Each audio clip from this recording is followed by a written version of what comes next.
اعوذ باللہ من الشیطان الرجیم بسم اللہ الرحمن الرحیم۔ حدیث مبارکہ۔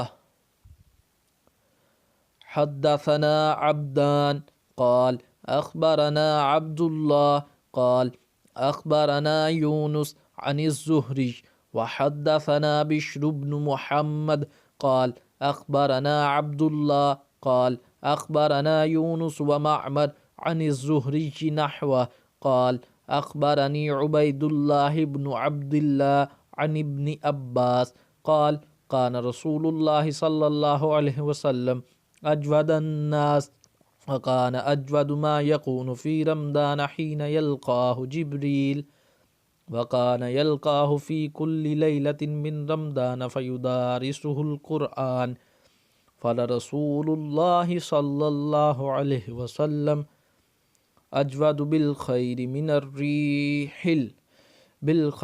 الريح المرسلة۔ اردو ترجمہ۔ ہم کو عبدان نے حدیث بیان کی، انہیں عبداللہ بن مبارک نے خبر دی، ان کو یونس نے، انہوں نے ظاہری سے یہ حدیث سنی۔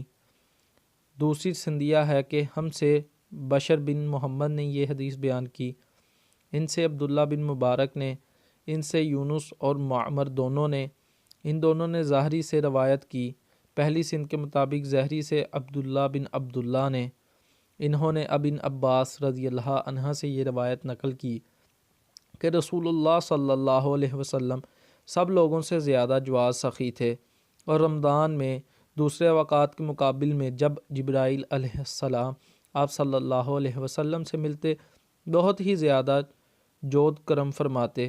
جبرائیل علیہ السلام رمضان کی ہر رات میں آپ صلی اللہ علیہ وسلم سے ملاقات کرتے اور آپ صلی اللہ علیہ وسلم کے ساتھ قرآن کا دورہ کرتے۔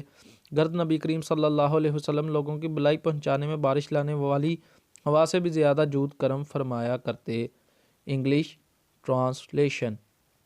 Narrated Ibn Abbas, Allah Apostle was the most generous of all the people, and he used to reach the peak in generosity in the month of Ramadan. When Jibril met him, Jibril used to meet him every night of Ramadan to teach him the Quran.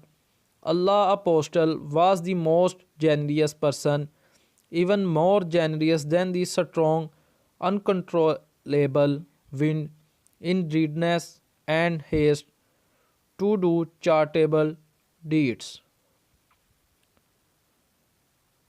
Thanks for watching us. For more videos, subscribe Islam Ki Duniya.